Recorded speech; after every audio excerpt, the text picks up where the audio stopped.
It's in the quaint Midwestern town where Elena Martinez lived. Life had a rhythm as predictable as the ticking of an old clock. But ever since my mother passed away, that rhythm had been disrupted by the uninvited intrusions of two people. My mother, Helen, and my sister-in-law, Rachel.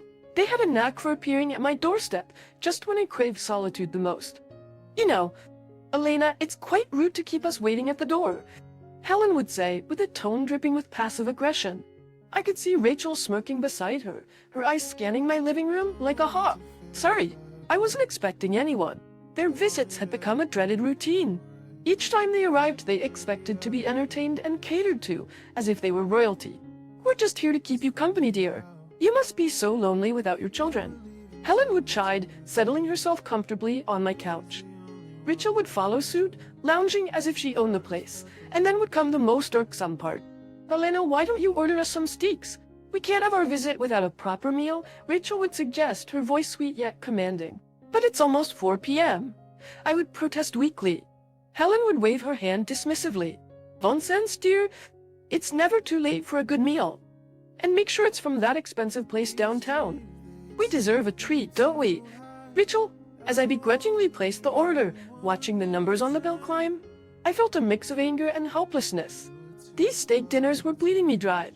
Yet I couldn't muster the courage to stand up to them. It was a financial strain I could ill afford. But Helen and Rachel seemed oblivious to my plight. What made it worse was my husband Michael's indifference. Whenever I tried to discuss the matter with him, his responses were dismissive at best. Was their family? Elena, it's just a few steaks. Don't make a big deal out of it, Michael would say, avoiding my gaze. But it's every day.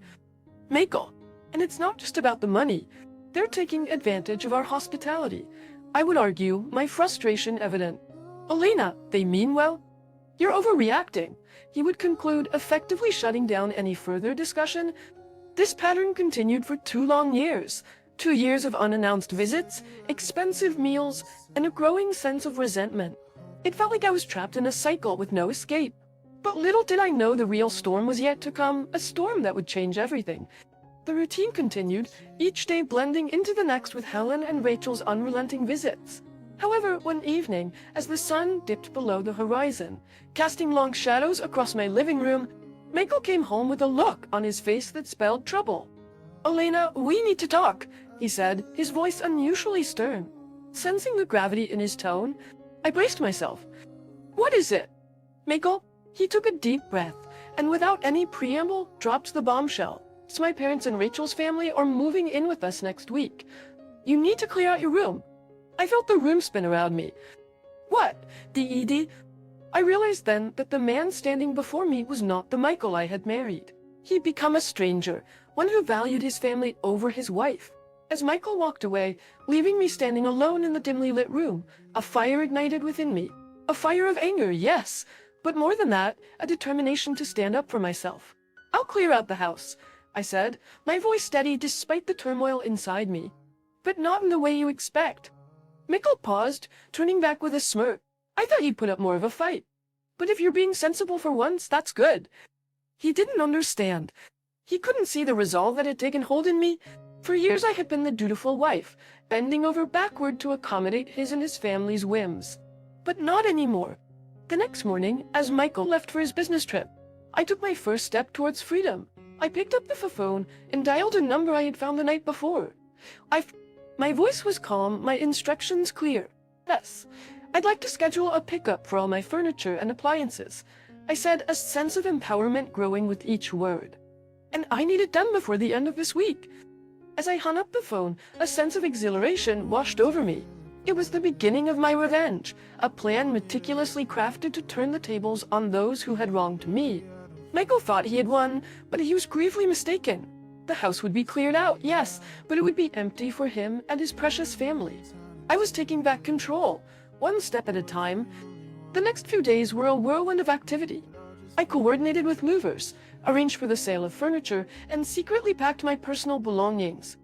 Every item that held sentimental value to me was carefully boxed up, ready to be transported to my new temporary refuge, my son's apartment in the city. As the movers worked, the house began to echo with the emptiness of its soon-to-be barren rooms.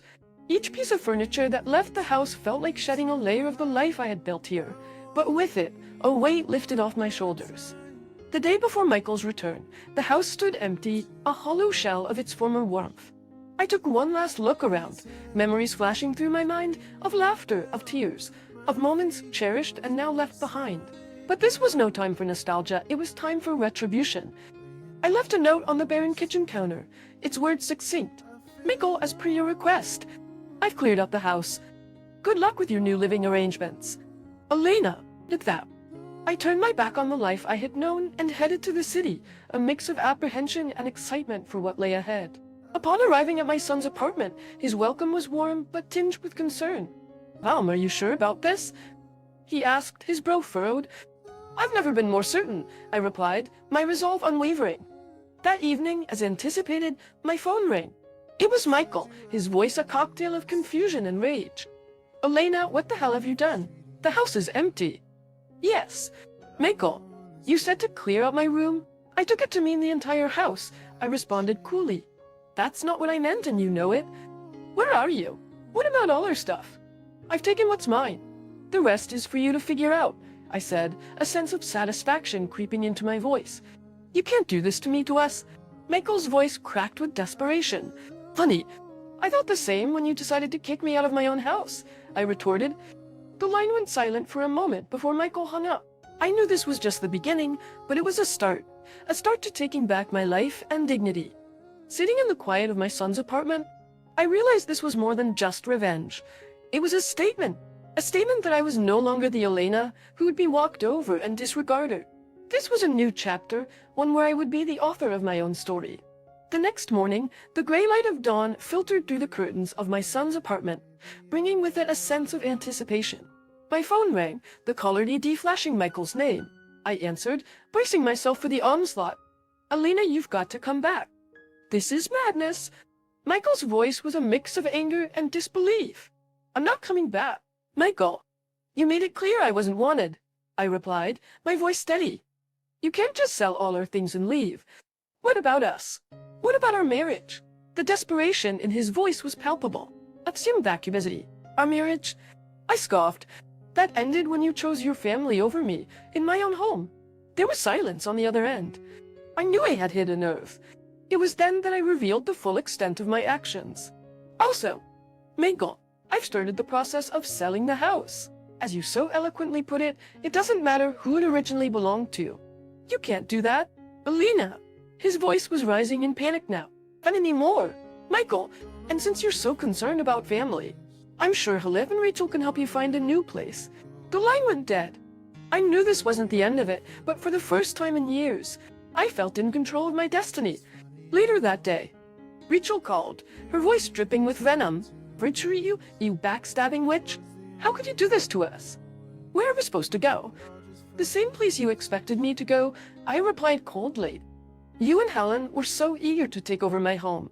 I'm sure you can figure something out. You'll pay for this." "Elena, you think you're so clever, but you're nothing without us," Rachel hissed before hanging up. Their threats and pleas continued over the next few days, but I remained resolute. I had spent too many years being manipulated and undermined. It was time they faced the consequences of their actions. As I started my new job in the city, a sense of liberation enveloped me. I was no longer the doormat Elena, but a woman who stood up for herself. In the end, my revenge wasn't just about emptying a house or selling off property. It was about reclaiming my self-worth and dignity. Michael, Helen, and Rachel had underestimated me for the last time. Now they were left to deal with the mess they had created, while I finally moved forward, free from their toxic grasp. Weeks turned into months, and my life in the city started to take on a rhythm of its own. The calls from Michael, Helen, and Rachel became less frequent, their voices losing the battle against my newfound resolve. I had started to build a life for myself, one that was free from their manipulation and control. One afternoon, as I sat in my modest but cozy apartment, my lawyer called with news. "Elena, the court has finalized your divorce, and the house, it's legally yours." Michael's claim was denied.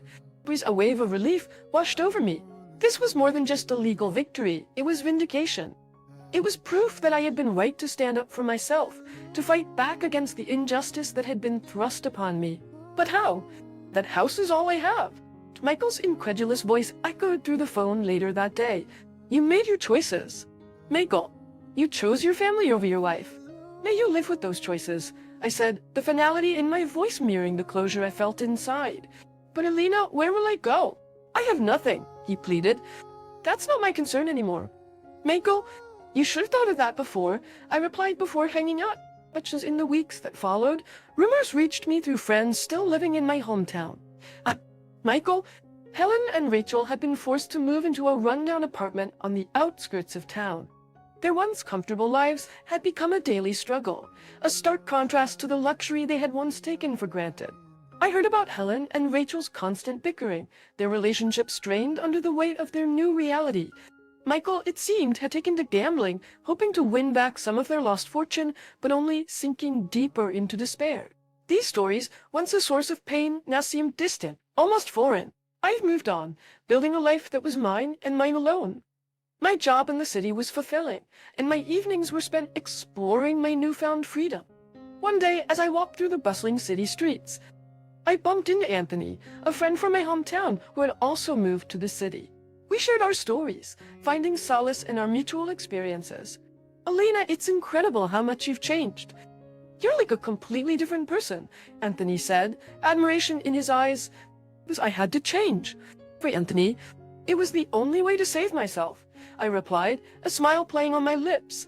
As we talked, I realized that Anthony and I had more in common than our past. We both had been through trials that had shaped us, made us stronger. And in that strength, we found a connection. Life had taken me on a journey I never expected. I faced my fears, stood up to those who had wronged me, and come out stronger on the other side. My story was one of transformation, of a woman who reclaimed her life from the ashes of her past. And as I looked ahead, I knew that whatever the future held, I was ready for it. With my head held high, my spirit unbroken. I stepped forward into my new life, a life where I was the author of my own destiny.